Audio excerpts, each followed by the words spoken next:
Boa noite, queridos. Boa noite, irmãos. Vamos dar início à nossa reunião deste domingo, dia 23 de agosto. Gratos a Deus por seu cuidado, por seu favor. Gratos a Deus porque nos tem sustentado, nos tem amparado, nos tem dado o auxílio que carecemos, o livramento que carecemos, sendo um Deus presente, atuante. E estamos aqui em razão de todo esse cuidado. Eu gostaria de convidá-lo à leitura de um texto que está no profeta Isaías, capítulo 42, que diz: aqui está o meu servo, a quem sustenho, o meu eleito, de quem se agrada a minha alma. Porei o meu espírito sobre ele, e justiça trará as nações. Não clamará, não se exaltará, nem fará ouvir a sua voz na praça. A cana ferida não quebrará e não apagará o pavio que fumega. Em verdade, ele trará a justiça. Não mostrará fraqueza, nem será quebrantado, até que ponha na terra a justiça. Na sua lei, as ilhas esperarão. Assim diz Deus, o Senhor que criou os céus e os estendeu e formou a terra e a tudo que produz, que dá a respiração ao povo que nela está e vida aos que andam nela. Eu, o Senhor, te chamei em retidão, eu te tomarei pela mão, eu te guardarei e te darei por mediador para o povo e para a luz dos gentios, para abrir os olhos dos cegos, para tirar da prisão os presos e do cárcere os que jazem em trevas. Eu sou o Senhor, este é o meu nome. A minha glória a outrem não a darei, nem o meu louvor às imagens de escultura. Vede, as primeiras coisas se cumpriram, e novas coisas vos anunciam. Antes que venham à luz, vos faço ouvi-las. Cantai ao Senhor um cântico novo, e o seu louvor desde as extremidades da terra. Vós, os que navegais pelo mar, e tudo o que nele há, vós, ilhas e seus habitantes, ergam a voz o deserto e as suas cidades, regozijem-se as aldeias habitadas por Quedar, exultem os que habitam nas rochas e clamem do cume dos montes. Deem glória ao Senhor e anunciem o seu louvor nas ilhas. O Senhor como poderoso sairá, como homem de guerra despertará o zelo, clamará e fará grande ruído e sujeitará os seus inimigos. Por muito tempo me calei, estive em silêncio e me contive, mas agora darei gritos como a que está de parto, arfando e arquejando. Os montes e os outeiros tornarei em deserto, e toda a sua erva farei secar, e tornarei os rios em terras áridas, e as lagoas secarei. Guiarei os cegos por um caminho que não conheceram, farei que caminhem por veredas desconhecidas, tornarei as trevas em luz perante eles, e as coisas tortas endireitarei. Essas coisas lhes farei, e nunca os desampararei. No entanto, os que confiam em imagens de escultura e dizem às imagens de fundição: vós sois os nossos deuses, tornarão atrás e se confundirão de vergonha. Surdos, ouvi, e vós cegos, olhai para que possais ver. Quem é cego senão o meu servo, ou surdo como o meu mensageiro a quem envio? E quem é cego como o meu amigo, e cego como o servo do Senhor? Tu viste muitas coisas, mas não as guardaste. Ainda que tenhas os ouvidos abertos, nada ouves. Foi do agrado do Senhor, por amor da sua própria justiça, engrandecer a sua lei e torná-la gloriosa. Este, porém, é um povo roubado e saqueado. Todos foram apanhados em cavernas e escondidos nas prisões, são postos por presa e ninguém há que os livre. Tornou-se despojo e ninguém diz: restituí. Quem há entre vós que ouça isso, ou atenda e ouça o que há de ser depois? Quem entregou Jacó por despojo e Israel aos roubadores? Não foi o Senhor? Aquele contra quem pecaram e em cujos caminhos não queriam andar, e a cuja lei não quiseram obedecer? Pelo que derramou sobre eles a indignação da sua ira e a violência da guerra. Ela os envolveu em labaredas, contudo, não compreenderam. Queimou-os, mas não fizeram caso.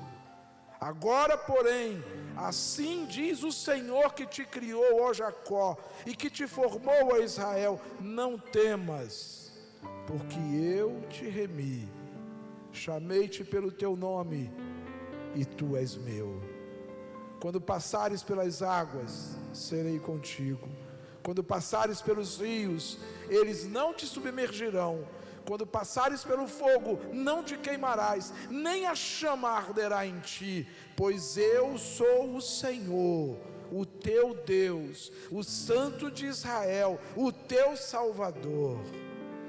Dou o Egito por teu resgate, e a Etiópia e Seba por ti, visto que és precioso e honrado aos meus olhos, e porque te amo, darei os homens por ti e os povos pela tua vida. Não temas, pois estou contigo.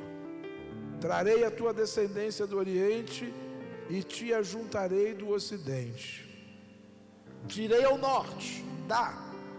Direi ao sul: não retenhas. Trazei meus filhos de longe e as minhas filhas das extremidades da terra, a todos os que são chamados pelo meu nome, aos quais criei para a minha glória, aos quais formei e fiz. Trazei o povo que tem olhos, mas é cego, que tem ouvidos, mas é surdo. Trazei as nações. Todas as nações se congregam, os povos se reúnem. Quem dentre eles pode anunciar isto e fazer-nos ouvir as coisas antigas? Apresentem as suas testemunhas para que se justifiquem e para que se ouça e se diga: a verdade é. Vós sois as minhas testemunhas, diz o Senhor, e o meu servo a quem escolhi, para que o saibais e creiais em mim e entendais que eu sou o mesmo, que antes de mim Deus nenhum se formou, e depois de mim nenhum outro haverá. Eu sou o Senhor, fora de mim não há Deus. Eu anunciei e eu salvei, e eu fiz ouvir, e Deus estranho não houve entre vós. Vós sois as minhas testemunhas, diz o Senhor, de que eu sou Deus. Até esse verso, e eu gostaria que isso ficasse bem claro para mim e para você. Nós somos essas testemunhas no presente tempo de que Ele é Deus. A despeito de todos os nossos limites, tropeços, pecados, erros, Deus tem sido um Deus presente, zeloso, de misericórdia, tem sido o justo juiz, como descreveu Isaías, nesses capítulos que lemos. Deus tem sido esse Deus que, a despeito dele falar e muitas vezes nós não ouvirmos, a despeito dele nos convocar e orientar e se dirigir a nós e nos convocar e nós fecharmos os nossos olhos como cegos, tateando num mundo perverso, ele diz: eu sou o Senhor, eu que te remi, eu que te resgatei, te chamando pelo teu nome. Fora de mim não há Deus, antes de mim nenhum outro houve, depois de mim nenhum outro haverá, pois eu sou o Senhor. Versículo 3 do 43, o teu Deus, o Santo de Israel, teu Salvador. Que essa seja a mais incontestável verdade da sua vida, da sua jornada, da sua existência. Existe um Deus que te ama, que tem trabalhado e investido incansavelmente pelo teu resgate, pela tua saúde espiritual, pelo teu desenvolvimento, crescimento, pela tua escuta, pela tua visão espiritual. Um Deus que se apresenta, que se anuncia dizendo: eu te salvei, fui eu, mais ninguém. Que o Senhor tenha misericórdia das nossas vidas e que essa convicção, que essa certeza tome conta dos nossos corações de uma maneira tal, a fim de que em qualquer tempo e lugar, a qualquer hora, sejamos essas testemunhas que Ele quer, que Ele espera que eu e você sejamos. E Ele diz: vós sois as minhas testemunhas. Vocês são as principais testemunhas de que eu sou Deus. Vamos orar? Obrigado, Senhor, por esta porção especial da Tua palavra, por esta riqueza, por esse pronunciamento do Senhor a nós, que não deixa dúvida alguma quanto ao teu amor, a tua misericórdia, quanto à tua proposta de uma vida equilibrada, uma vida saudável, uma vida construída em justiça, a partir do nosso relacionamento contigo. Não uma, não duas, não três, mas por diversas vezes o Senhor se revela como um justo juiz, aquele juiz diante de quem não temos absolutamente nada a dizer, senão clamar por misericórdia.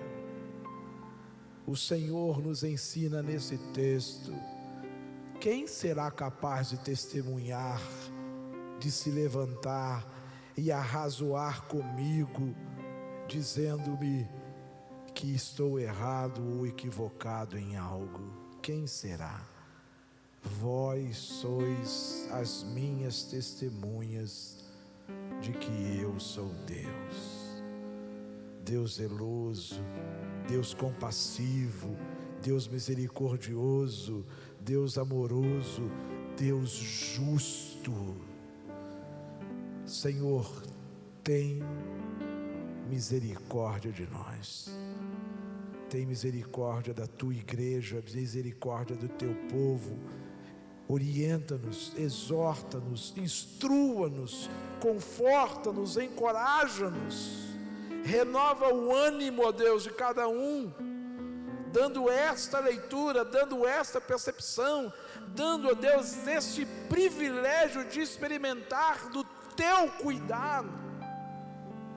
cuidado de um Deus que paga o preço pelo resgate, de um Deus que se apresenta e diz: eu te remi, eu te resgatei, eu te chamo pelo teu nome, ninguém te conhece como eu te conheço, ninguém sabe dos teus dramas como eu sei, ninguém sabe dos teus limites, das tuas faltas, dos teus pecados como eu sei. Portanto, se aproxima de mim, clama por misericórdia, rende-te.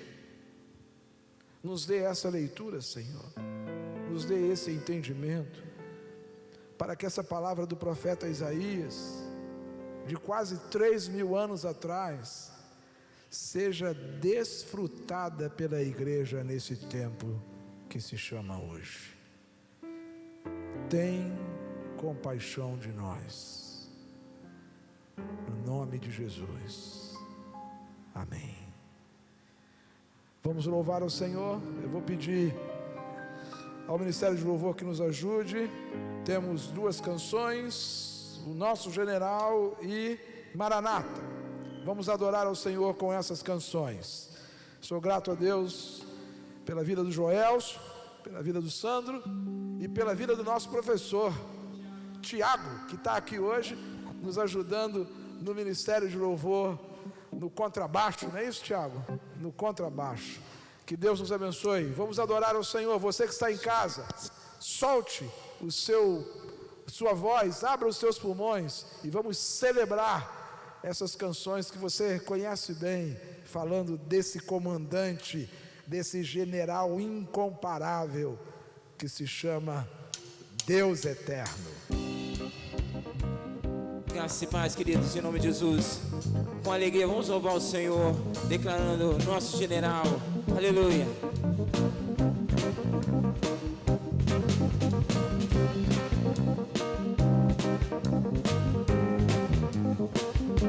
Aleluia.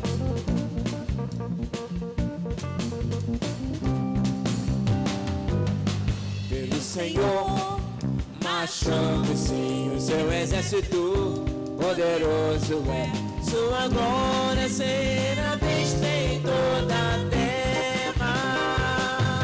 Vamos cantar o canto da vitória. Glória a Deus, vencemos a batalha. Toda arma contra nós perecerá. Declarei, o nosso general é Cristo. Seguimos os seus passos. Nenhum inimigo nos resistirá. O nosso general é Cristo. Seguimos os seus passos. Nenhum inimigo nos resistirá. Com o Messias, marchamos sim em suas mãos. A chave da vitória que nos leva a possuir a terra prometida. Vamos cantar o canto da vitória. Glória a Deus, vencemos a batalha. Toda arma contra nós perecerá. Declarei, o nosso general é Cristo. Seguimos os seus passos. Nenhum inimigo nos resistirá. O nosso general é Cristo. Seguimos os seus passos. Nenhum inimigo nos resistirá. Declara teu coração, em nome de Jesus. O nosso general é Cristo. Seguimos os seus passos. Nenhum inimigo nos resistirá. O nosso general é Cristo. Seguimos os seus passos. Nenhum inimigo nos resistirá. Nenhum inimigo nos resistirá. Nenhum inimigo nos resistirá.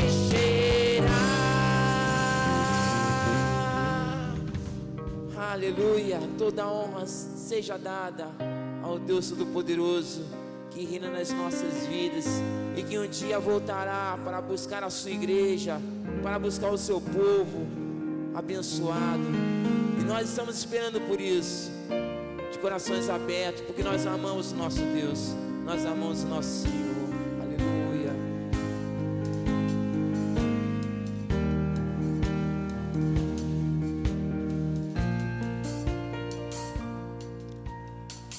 Tu és a minha luz e a minha salvação, e a ti me renderei. Se ao teu lado estou, seguro em tuas mãos, eu nada temerei.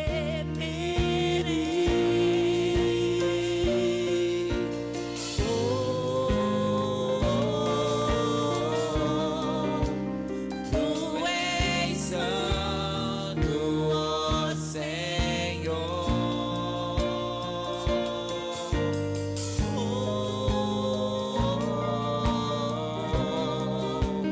Tu és digno de louvor. Só em ti confiarei, eu nada temerei. Em frente eu irei, pois eu sei que vivo estás, e um dia voltarás do céu pra nos buscar, pra sempre reinarás. Aleluia.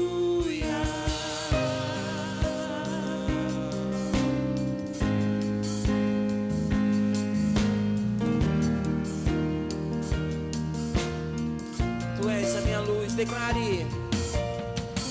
Tu és a minha luz e a minha salvação, e a ti me renderei.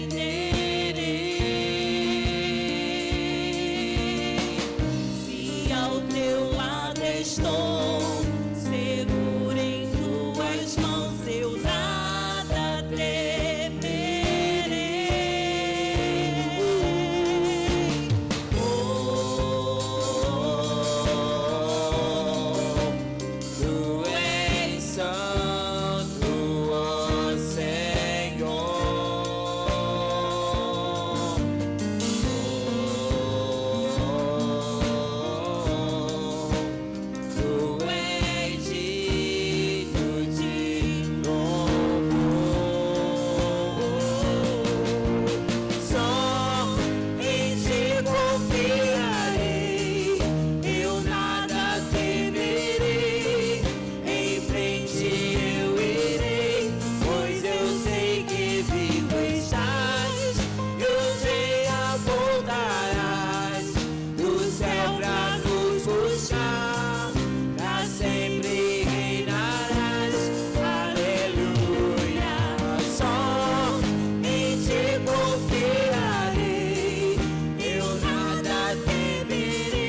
Muito bem, com esse entendimento, a Igreja do Senhor caminha, avança. Sua igreja tem caminhado e avançado com essa compreensão, a despeito de todos os desafios que nos cercam, a despeito de todas as batalhas que enfrentamos, algumas a olhos nus, outras nem tanto. Nós temos avançado, nós temos, sustentados pela boa mão do Senhor, seguido em frente. E eu queria lembrá-los, esse mês, sua igreja está celebrando 54 anos de história, 54 anos de caminhada. E penso que, dentro desses 54 anos, o Lírio dos Vales nunca viveu um tempo como este, dias como estes. E também digo que temos experimentado nos últimos dias, de uma maneira sobrenatural, de uma maneira extraordinária, o favor, a provisão, o cuidado de Deus sobre nós, como organismo vivo, como igreja viva. Deus nos tem amparado, cercado, instruído, nos tem renovando o cuidado mútuo. Uma igreja dinâmica e viva que cuida, que se interessa pelo desafio, pela dificuldade um do outro. Esses dias eu compartilhava com alguém muito próximo, membro da igreja, sobre isto. Deus nos vem preparando, essa é a sensação que tenho, e essa pessoa compartilha desta ideia, nos vem preparando como que dizendo: olha, virão dias difíceis, virão dias difíceis, virão dias difíceis, e vocês precisam estar prontos. E Deus nos tem dado o privilégio de desfrutarmos desse cuidado mútuo, onde um se preocupa com o outro, um faz contato com o outro, um liga, um passa mensagem pelo WhatsApp, um e-mail, um alô, como você está? E por provisão de Deus, por cuidado dele que dirige a história, a sensação que temos é que Deus bate no ombro e diz: liga. Deus bate no ombro e diz: fala agora, passa aquela mensagem, encoraja, leva ânimo. E nós temos desfrutado disso de uma maneira extraordinária. Eu tenho ouvido esses depoimentos, nós temos ouvido pessoas compartilhando essa experiência. Nós temos um grupo de idosos expressivos na igreja, e eles têm sido assistidos, eles têm sido ouvidos, eles têm sido procurados pela própria igreja. Outros irmãos da mesma forma, impossibilitados de estarem conosco por questão de saúde, por questão da idade, já que traz alguns impedimentos naturais, mas experimentando do cuidado, dizendo como é bom, como foi bom esse contato, como foi boa essa mensagem, como foi importante, eu precisava ouvir isso, chegou na hora certa. Essa semana, depois do culto de domingo, uma pessoa próxima, uma pessoa querida nossa, nos ligou na segunda-feira e disse: pastor, quantas pessoas tinham na igreja domingo? Quantas pessoas acompanharam o culto domingo? E eu, olhando para o celular, disse: tínhamos, eu acho que tivemos mais ou menos tantas visualizações, tantas pessoas acompanhando o culto.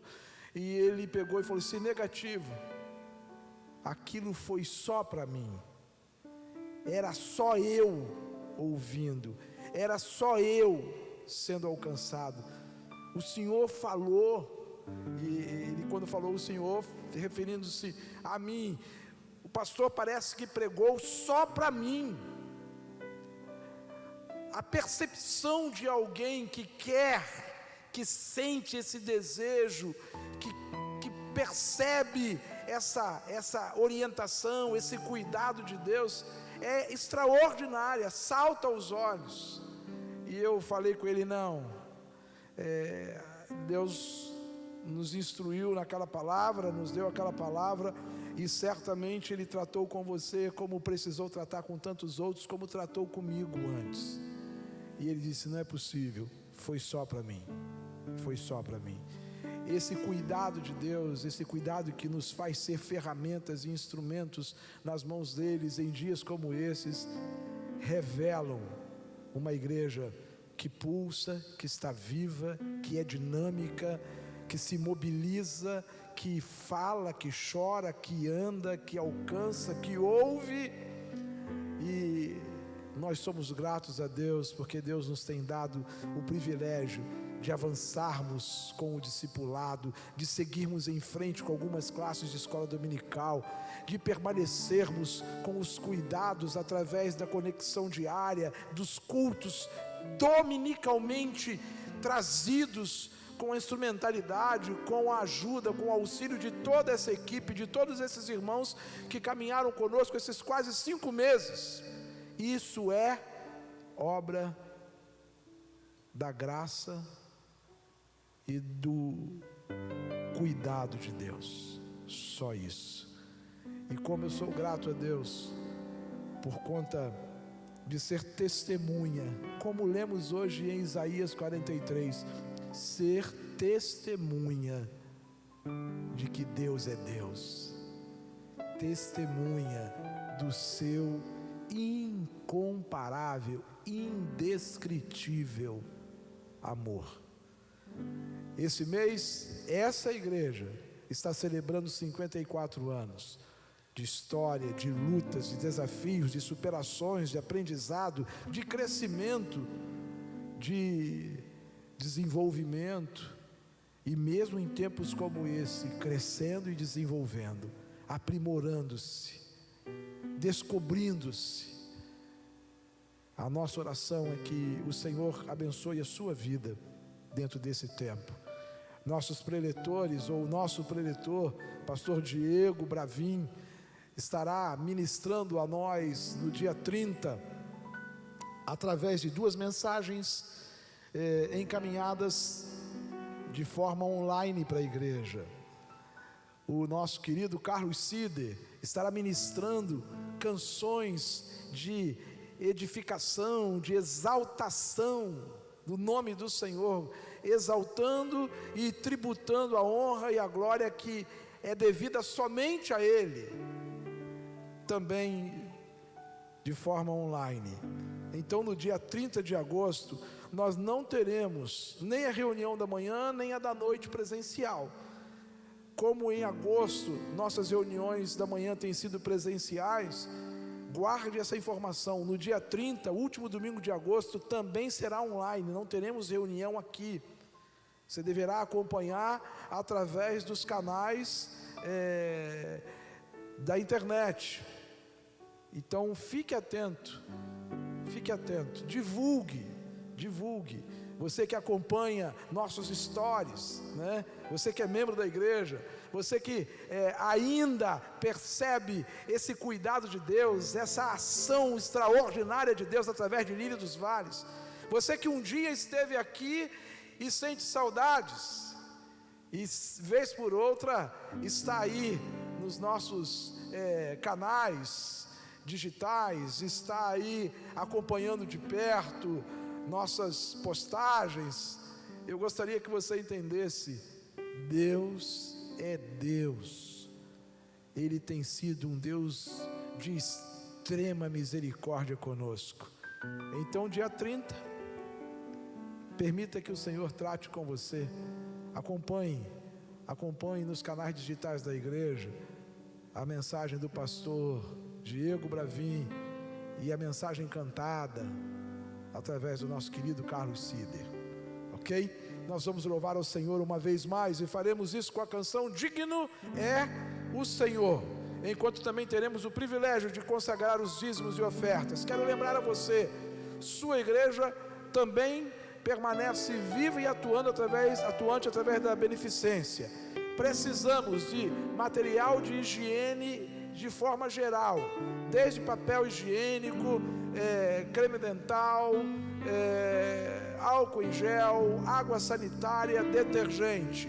Sabonete não precisamos, sabão em barra precisamos, mas de preferência papel higiênico, de preferência água sanitária, detergente, álcool, ok? Esse material no item de limpeza. E gêneros alimentícios, prioridade máxima para arroz, leite em pó, biscoitos, creme crack, maisena, além de massas, né, em geral, e também precisamos de farinha e fubá. Então esses são itens de extrema necessidade. Temos óleo bastante, temos feijão bastante. Esses itens você pode tirar e substituir por esses que o pastor acabou de anunciar. De segunda a sábado, de 9 às 14 horas, o irmão Oswaldo está aqui na igreja. Você pode trazer até aqui, consagrando, orando, depositando na plataforma de púlpito e se apresentando diante de Deus, consagrando esses gêneros e fazendo também agora, através do aplicativo do seu celular, a consagração dos dízimos e ofertas. Vamos adorar o Senhor. Digno é o Senhor.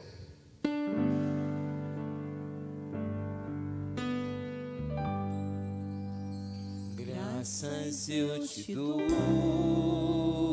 Pai, pelo preço que pagou, sacrifício de amor que me comprou, ungido do Senhor, pelos cravos em tuas mãos, graças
Nós vamos orar. Devemos continuar confiando aos cuidados do Senhor a vida da irmã Rose. Irmã Rose, essa semana teve uma entrevista ali no INCA, de orientação quanto à cirurgia que deverá fazer. Ela necessita dos cuidados do Senhor, então não deixe de orar, de clamar ao Senhor, de pedir a direção, o auxílio do Senhor para a irmã Rose. Também vamos continuar pedindo a Deus em favor do Saulo, vamos continuar pedindo a Deus em favor do irmão Alberto, que segue hospitalizado. Vamos continuar colocando diante do Senhor nossos idosos, as famílias da igreja que ainda estão lidando, enfrentando o vírus da Covid. O irmão Valdir ainda segue no isolamento, precisando das nossas orações também, precisando especialmente do cuidado de Deus para que sua saúde seja plenamente restaurada. Vamos continuar orando por ele, por toda a sua família, a irmã Regina, o Neto, a Maiara. Vamos colocar diante do Senhor a vida do pastor Diego, Bravin, a vida do Cider, que serão aqueles que no domingo que vem, no próximo domingo, dia 30, serão as ferramentas nas mãos de Deus para nos abençoar por ocasião da celebração dos nossos 54 anos de história. Vamos apresentar ao Senhor os desafios da igreja para esse tempo que estamos vivendo. Vamos orar pelos nossos governantes, vamos orar pelo nosso país, vamos orar para que Deus tenha compaixão de nós e nos socorra, nos ajude. Obrigado, Senhor, por esta noite, por esse momento. Obrigado, Deus, pela visão dos teus servos, pelo compromisso deles em permanecerem fiéis, honrando ao Senhor com aquilo que ao Senhor pertence, com parte daquilo que o Senhor, como provedor, tem feito chegar às mãos dos teus servos. Obrigado, Deus. Obrigado, Deus, porque também o Senhor tem renovado não só o cuidado na provisão do salário, o resultado do trabalho de cada um. O Senhor também tem renovado o vigor físico, tem renovado a esperança, tem renovado a força espiritual, e nós te bendizemos por isso. Deus, nós confiamos, entregamos ao Senhor a vida da irmã Rose, os médicos que a acompanham. Tu sabes, Deus, dos desafios da tua serva. Tu sabes, ó Deus, do quanto ela necessita de uma intervenção sobrenatural tua, toda especial do Senhor. Então, Deus, orienta esses médicos, dá sabedoria a eles, esteja com a saúde da tua serva, renovando o seu vigor. Ó Deus, esse desafio que ela está enfrentando agora, desse cálculo renal, desse problema na vesícula, Deus, ajuda a tua serva, que o teu Espírito Santo não apenas conforte e console a tua serva, mas que ele dê ânimo à tua serva, e que o Senhor mesmo possa operar de uma maneira toda especial. Te pedimos por Saulo, te pedimos por Alberto, te pedimos por Valdir, te pedimos pelo irmão Enéas, pela irmã Nelly. Visita, Senhor, cada um desses teus servos, toma nas tuas mãos. Ó Deus, colocamos diante do Senhor as famílias enlutadas. O Senhor conhece, Deus, e rogamos que o Consolador eterno, o Espírito Santo de Deus, esteja assistindo cada um. Ó Deus, multiplica os nossos recursos, nos dê sabedoria na gestão destes, nos dê entendimento, Deus, a fim de que esses recursos possam, Deus, suprir as necessidades da tua casa. Colocamos diante do Senhor os gêneros, consagrando, rogando que o Senhor também faça, ó Deus, multiplicar esses gêneros na dispensa de cada um, a fim de que nós possamos também socorrer aqueles que têm tido falta. Fica conosco, nós oramos confiados, no nome de Jesus, amém, amém.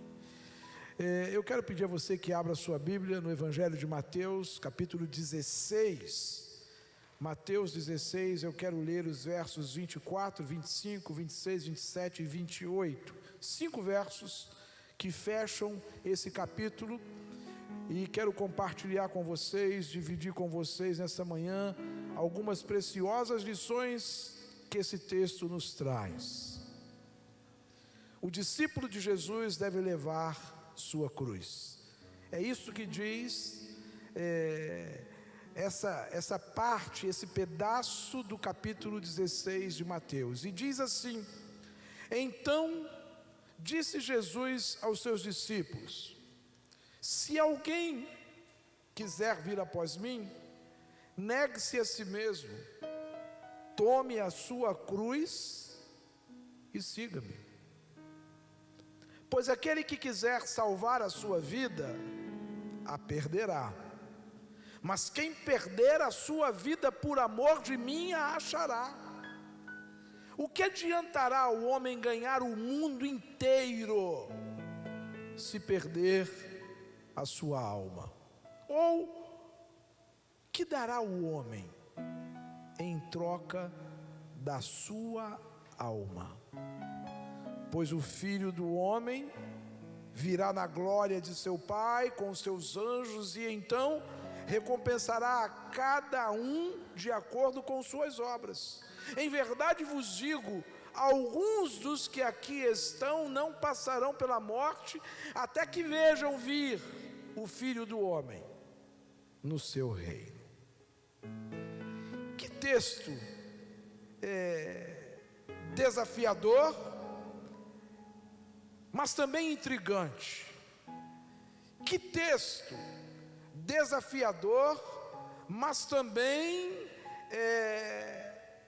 trazendo consigo algumas exigências que não são nada práticas, nada simples, mas que são vitais para o discipulado, para aqueles que caminham reconhecendo o lugar de Jesus em suas vidas. Quando eu olho para esse texto de Mateus, quando eu me deparo com essas palavras de Jesus, algumas coisas saltam imediatamente aos meus olhos. Algumas coisas de imediato parecem pular do texto bíblico. Eu olho para esse texto e fica muito claro que Jesus, quando fala nesse texto, ele fala da experiência do ser discípulo. É interessante isso. Ele não está falando do cristianismo como nós conhecemos hoje. Ele não está falando de um cristianismo que foi estruturado, que foi pensado a partir do século 2 e 3, como conhecemos hoje, com as teologias de Jesus, com a teologia de Pedro, com a teologia de Paulo. Não. Quando nós olhamos para esse texto, está apontado aqui de maneira nua e crua, de maneira bem transparente, o que Jesus queria de cada um dos seus seguidores. Na verdade, Jesus queria discípulos, esperava que cada um daqueles que se dispusesse a caminhar com Ele, fosse de fato, se percebesse de fato como um discípulo. E essa experiência do discípulo não é nova para os judeus. Eles estão sob a influência dos gregos, da filosofia grega, dos grandes filósofos gregos que juntavam em torno de si, por conta de serem pensadores, discípulos de Sócrates, discípulos de Platão. E Jesus fala: os meus discípulos deverão ter um outro perfil, o caminho do meu discípulo, o caminho daqueles que decidirem andar após mim, virem comigo, resume-se em 3 etapas. Primeira delas, negar-se a si mesmo. Segunda delas, carregar a sua própria cruz. Terceira, segui-lo. 3 etapas muito bem, muito claramente aqui descritas pelo Senhor. Não pode ser associado ou caracterizado como discípulo de Jesus alguém que não esteja pronto a negar-se a si mesmo, alguém que não esteja pronto a tomar a sua própria cruz, alguém que não esteja pronto a, desprendendo-se de tudo mais, tudo mesmo, sair seguindo o Senhor, seguindo o Mestre. Nós poderíamos traduzir essas 3 posturas em abnegação, radicalismo e segui-lo e acompanhar.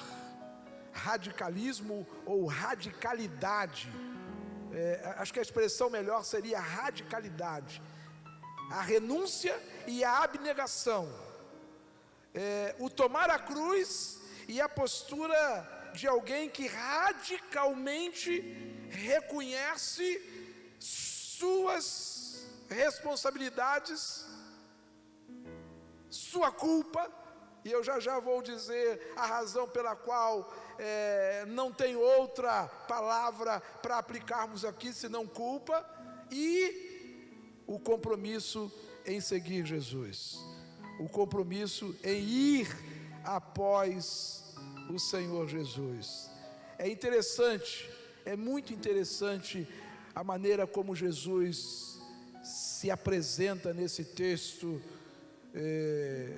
anunciado por Mateus. É interessante porque, escute o que vou dizer, Jesus não ditou aqui nenhum credo. Para ser meu discípulo, você deverá dizer, assumir esse credo: eu creio, eu creio, eu creio, eu creio, eu creio. Não, Jesus não ditou nenhum credo. E mais,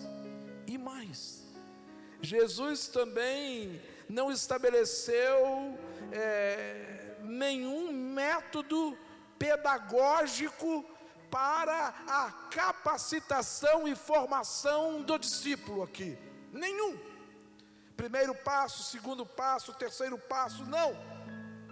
E mais, escute bem, e mais, Jesus não determina aqui nenhuma espécie de doutrina. Isso não significa dizer que a doutrina que veio depois no segundo e terceiro século, ou as doutrinas que o cristianismo traz para nós no segundo e terceiro século, não sejam importantes. São importantes. Isso não quer dizer que os credos, as confissões cristãs que surgiram depois no segundo e terceiro século, não sejam importantes. São importantes. Eu só estou chamando a sua atenção para o fato de que não foi esta a preocupação de Jesus neste momento. A preocupação de Jesus nesse momento resumiu-se a dizer: olha, você precisa, se quiser vir após mim, negar-se a si mesmo. Se quiser vir após mim, tomar a sua cruz. Se quiser vir após mim, você tem que vir comigo. Não é mandar alguém no seu lugar. Você vem, você renuncia, você abre mão do que for preciso e necessário, e então venha, Sabe o que está por trás disso? Sabe para o que Jesus está apontando aqui? Aquilo que você tem ouvido de mim ao longo desses 15 anos que caminhamos com você aqui em Lírio dos Vales. A proposta de Jesus é de vida e não de religiosidade.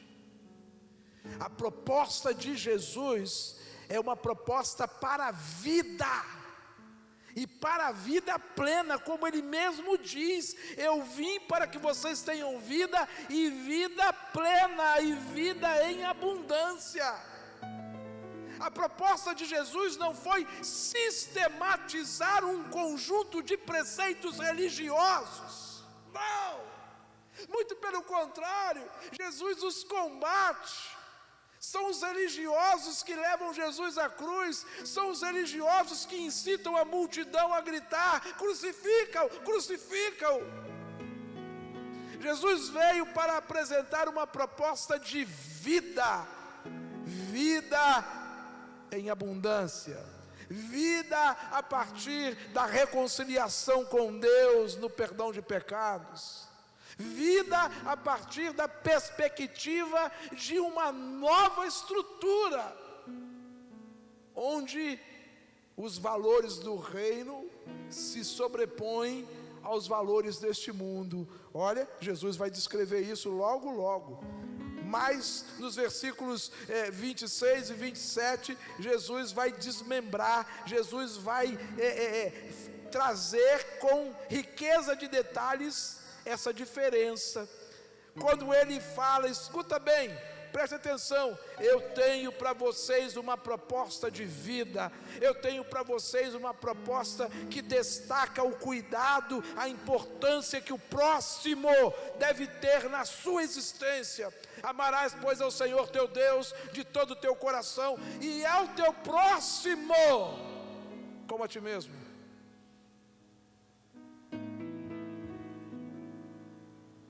Amor que é a porta de entrada para essa nova vida, vida que Jesus vem trazer. Amor que vai ser o principal ingrediente para o trato com o próximo, o relacionamento com o próximo, e amor que vai dar sustentação ao compromisso da caminhada cristã. E aí você vai ver Jesus dizendo: olha, o amor vai te fazer entender quais devam ser as suas principais aspirações na vida, os seus principais objetivos na vida, o que deverá de fato reger a sua caminhada, a sua existência. Você está preocupado em ganhar ou perder a sua vida? Jesus trata sobre essa realidade. O valor que se concede à existência não só minha, mas também do outro. É por isso que Jesus diz: o que adianta o homem ganhar o mundo inteiro se ele perder a sua alma? O que ele dará em troca do resgate de sua alma? E esse Jesus está dizendo a mim e a você: olha bem, o discipulado é muito mais do que um posicionamento ético, social. O discipulado é muito mais do que um conjunto de regras de boas maneiras. Ser discípulo de Jesus é muito mais do que ser politicamente correto. Aliás, o discípulo de Jesus vai andar na contramão desse sistema perverso e corrupto que vive a propalar, que vive a apregoar o politicamente correto. Aliás, diga-se de passagem, é a contracultura a proposta de Jesus no discipulado. Sabe por quê? Porque ser discípulo de Jesus é tentar, é buscar, é perseguir viver como Jesus viveu. E isso não é fácil. Por isso Jesus disse: negue-se a si mesmo. Viver como Ele viveu. Viver como Ele viveu. Andar como Ele andou. Entender que Ele nos deixou exemplos. Ele nos deixou o principal instrumento do convencimento. Ele foi exemplo para que sejamos discípulos. Viver como Ele viveu, confiar em sua misericórdia, em sua graça, que nos acolhe. Nós não somos acolhidos por Ele por causa da cor da nossa pele. Nós não somos acolhidos por Ele por causa da nossa condição social e econômica. Nós não somos abraçados e acolhidos por Ele por causa de um conjunto de regras religiosas. Nós somos acolhidos por Ele por graça. Por graça. Ele acolhe a mim e a você. E aprendemos, como aprendemos, quando tudo parece estar perdido, quando tudo parece estar fora do lugar, nós, acolhidos por Ele, descobrimos o verdadeiro significado da existência. Se alguém quiser vir após mim, sabe, Jesus não está obrigando ninguém a segui-lo. Jesus não está restringindo a sua proposta de vida a um grupo seleto de pessoas. Ele está dizendo: qualquer que quiser vir após mim, qualquer um. A expectativa de Jesus não é de excluir, é de incluir. Qualquer um, negro, branco, pardo, índio, rico, pobre, classes A, B, C, D, E, douto, indouto, doutor ou semi-analfabeto digital. Qualquer um, se alguém quiser vir após mim, basta negar-se a si mesmo. Basta, e é fundamental, que tome a sua cruz e tenha a coragem de seguir-me.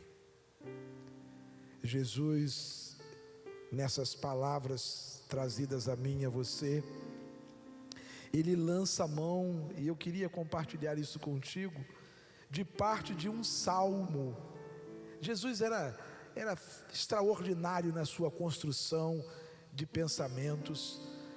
O Salmo 62, verso 12, diz assim: e a ti pertence o amor, certamente retribuirás a cada um segundo a sua obra.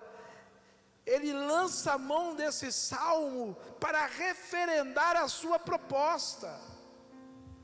Ele lança a mão de parte desse salmo para dizer: olha bem, eu estou bem calçado, eu estou simplesmente dizendo a você que é a própria palavra quem respalda o que eu proponho a você agora. O pensamento que a princípio parece dirigido somente aos discípulos, na verdade, ele ganha amplitude com se alguém quiser, qualquer um que queira. É importante a renúncia de si mesmo. E sabe, João registrou no Evangelho, ele veio para os que eram seus, mas os seus não o receberam. os judeus renunciaram o Messias. Os judeus não acolheram o Messias. Os judeus deixaram de lado qualquer possibilidade de abraçar Jesus como o Messias. O renunciam. E Jesus agora está dizendo: os meus seguidores, aqueles que quiserem vir após mim, deverão renunciar a si mesmos. Quem acolhe o Messias, renuncia a si mesmo. É a postura da abnegação. É a atitude de abnegar-se, de negar-se a si mesmo. E se você puder resgatar na sua memória, o apóstolo Paulo nos ensinou isto, e eu quero ler esse texto lá em Romanos, no capítulo 14. Paulo exortou a igreja em Roma e disse àqueles homens o seguinte: pois nenhum de nós vive para si, e nenhum de nós morre para si. Escute isso. Paulo vai dizer aos crentes em Roma. Essa semana eu conversava com uma pessoa sobre esse texto. Se vivemos, para o Senhor vivemos.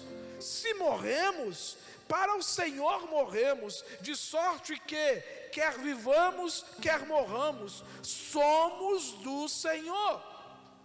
Pois para isto Cristo morreu e tornou a viver, para ser Senhor, tanto dos mortos como dos vivos.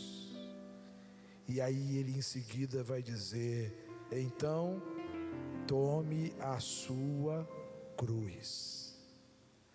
Qualquer judeu na Palestina, nos dias de Jesus, compreendia perfeitamente essa frase.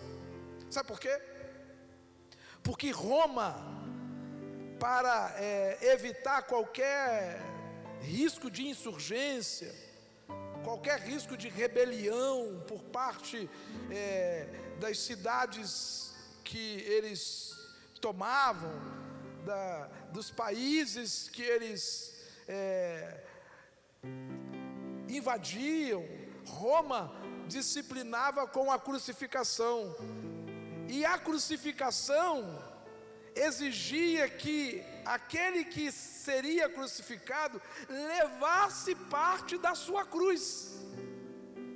Daí, em alguns filmes de época, em especial, muito mais forte isso nos filmes que relatam a crucificação de Cristo, você vai ver alguns apresentando aquele que faz o papel de Jesus, não necessariamente levando a cruz, mas levando uma das partes, uma das peças de madeira. Era questão de honra o crucificado levar, ser forçado a carregar parte da sua cruz, uma obrigação que envolvia o sinal de que ele estava determinado a morrer. Embora Jesus não mencione explicitamente o modo de sua morte, senão poucos dias antes dela acontecer, o impacto dessa fala de Jesus aqui ressoa de uma maneira extraordinária quando ele está no monte do Gólgota, pendurado no madeiro por mim e por você. Jesus nos ensina que a morte do eu não é tanto um pré-requisito do discipulado, como deve ser uma característica permanente dele. Você entendeu o que eu quis dizer? A morte aqui, a figura da morte, não é um pré-requisito para o discipulado, mas é uma evidência permanente dele. O discípulo de Jesus está levando a sua cruz todo dia, o dia todo. Carrega-a consigo. Tome a sua cruz. E então, siga-me. E então, venha comigo. E então, assuma a responsabilidade de me seguir.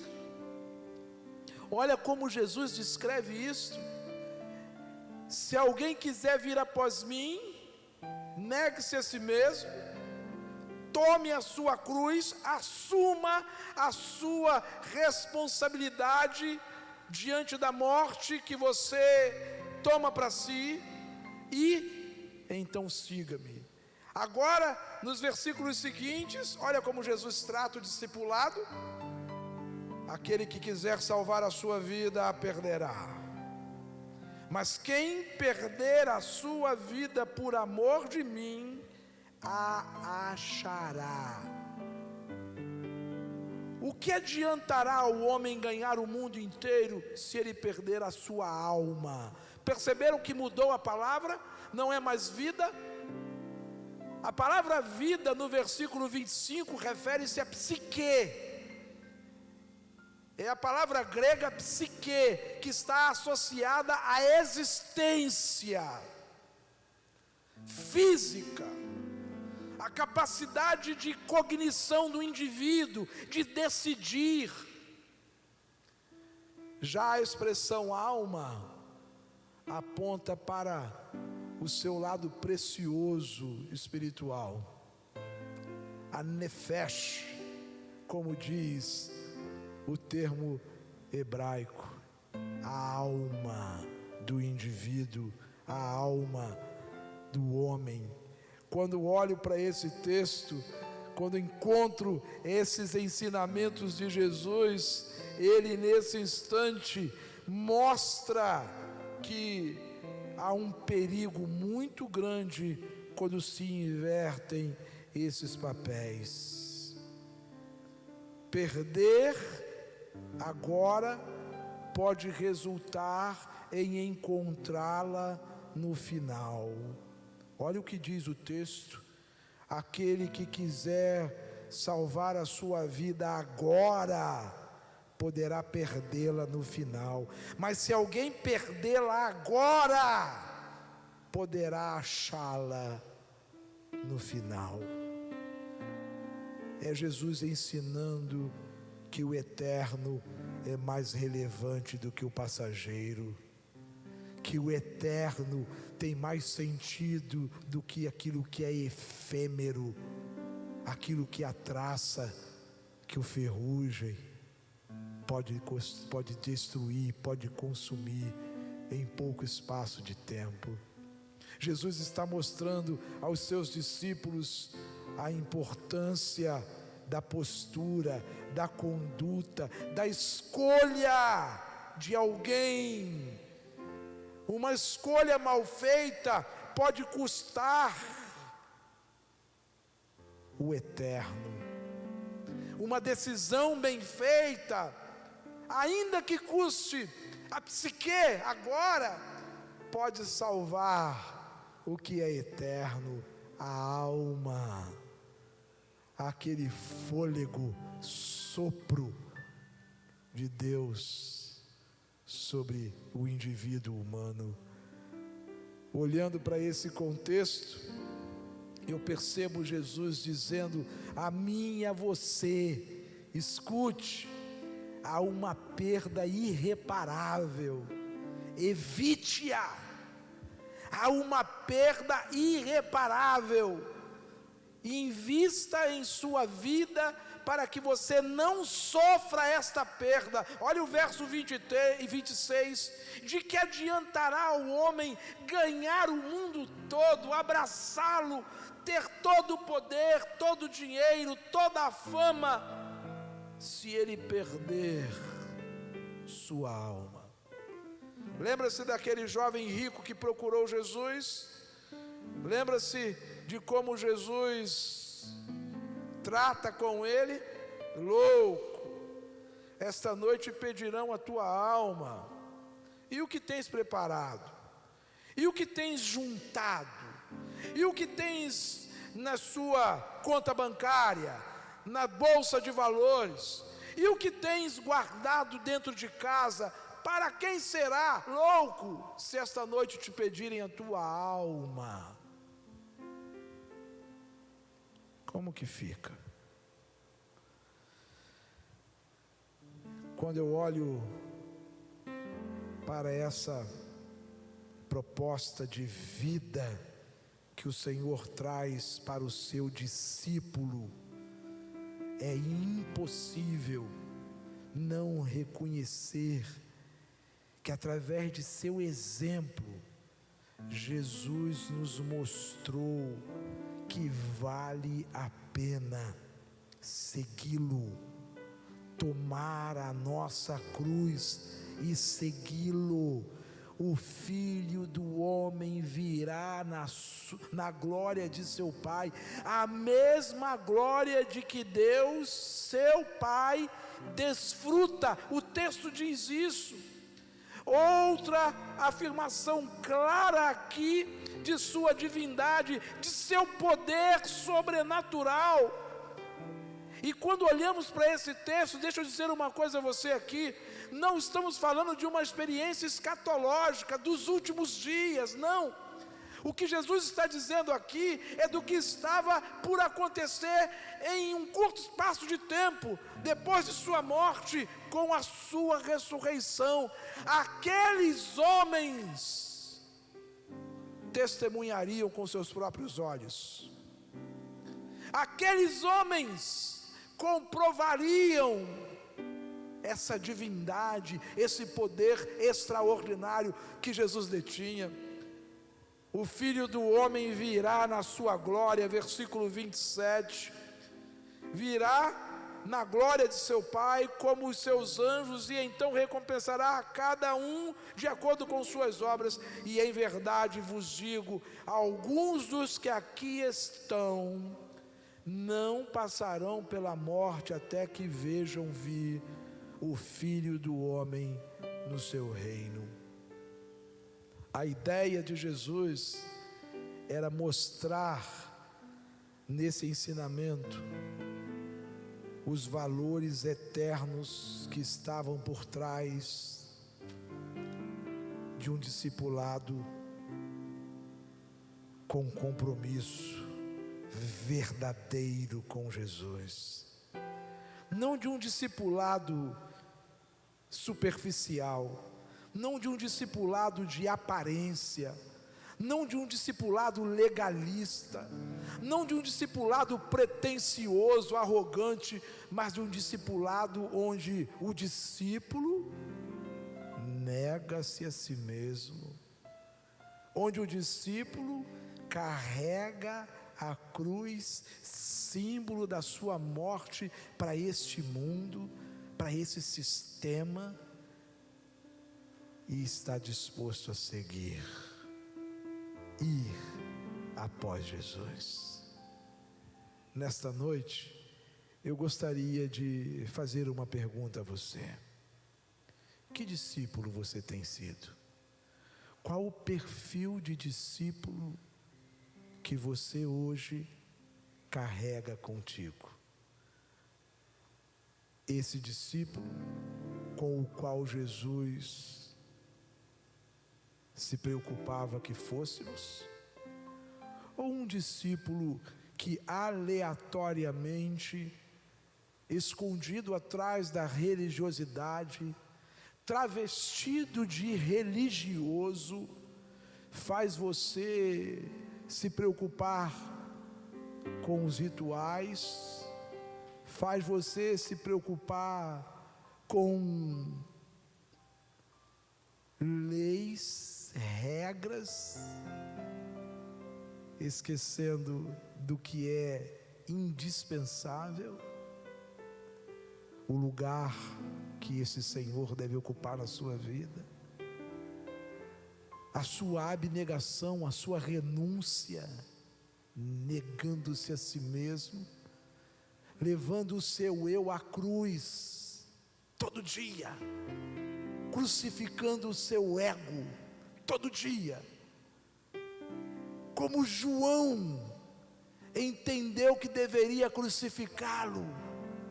Convém que ele cresça, convém que ele cresça e que eu diminua mais e mais. Se alguém tentou semear o ciúme no coração de João o Batista, não logrou êxito. Se alguém tentou semear a discórdia no coração de João o Batista, não logrou êxito, porque João o Batista sabia quem era Jesus, mas também sabia bem quem ele era.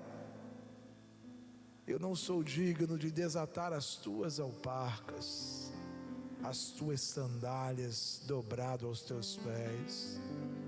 Convém que ele cresça e que diminua eu, e que diminua eu. Isso é discípulo, isso é ser discípulo. Discípulo não bate no peito, discípulo aponta para Jesus. Discípulo não abre a boca para dizer eu preciso, eu quero, tem que ser hoje, agora. Discípulo diz: glorifica o teu nome, seja feita a tua vontade. Discípulo não pleiteia, discípulo agradece. Discípulo não exige, discípulo reconhece. Convém que ele cresça e que eu diminua. E João Batista diminuiu, carregando a sua cruz, até que sua cabeça foi levada numa bandeja. Sabe por quê? Porque na condição de discípulo, ele entendeu que ele podia perder a sua vida, mas não podia perder a sua alma.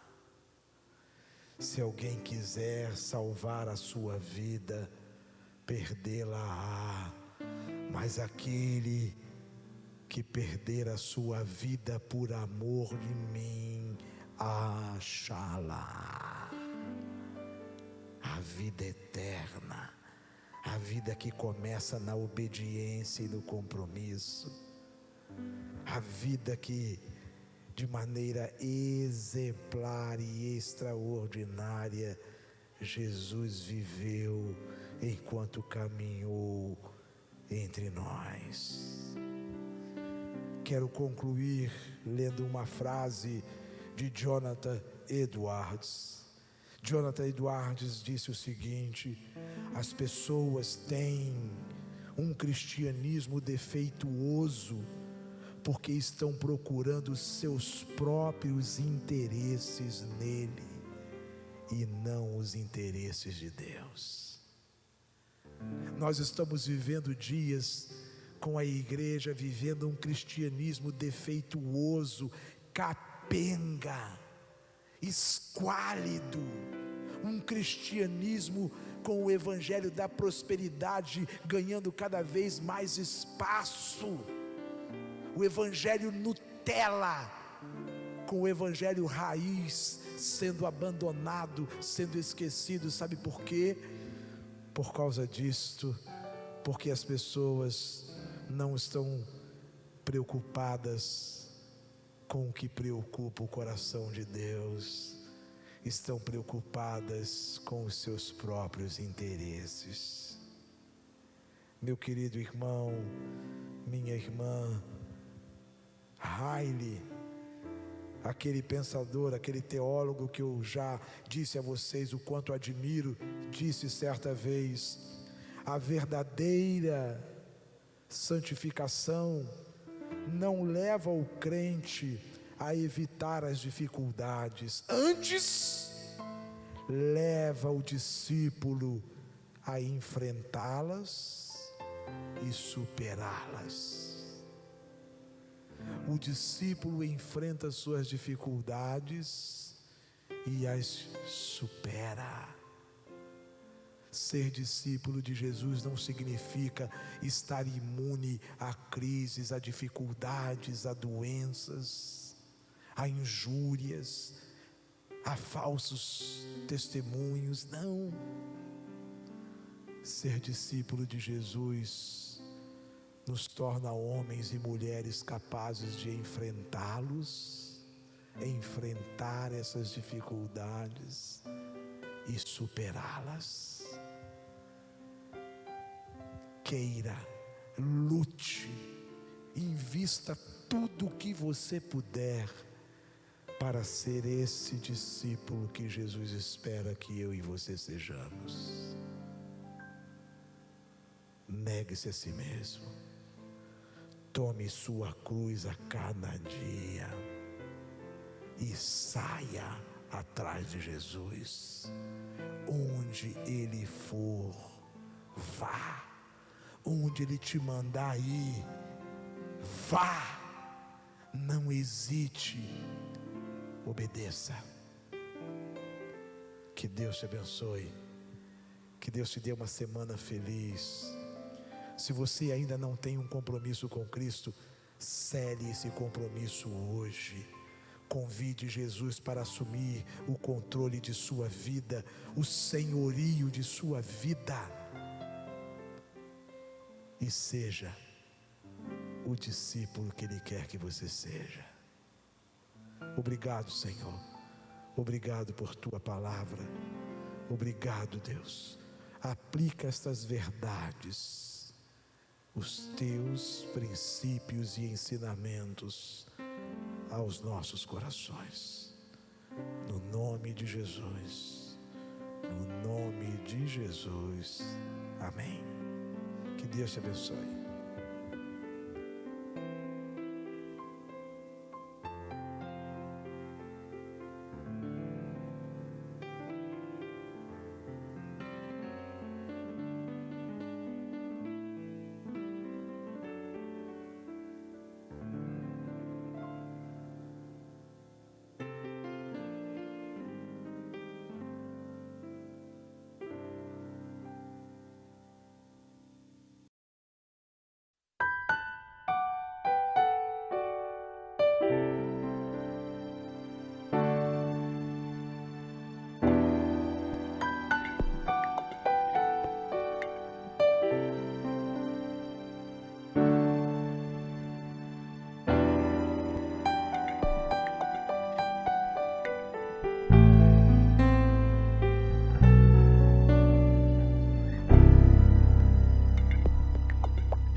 Senhor, Tu és onipotente, pois Tu podes tudo, e não há nada impossível para Ti. Senhor, Tu és onisciente, pois Tu sabes tudo, e não há nada que Tu não saibas, ó Senhor. Senhor, Tu és onipresente, pois Tu estás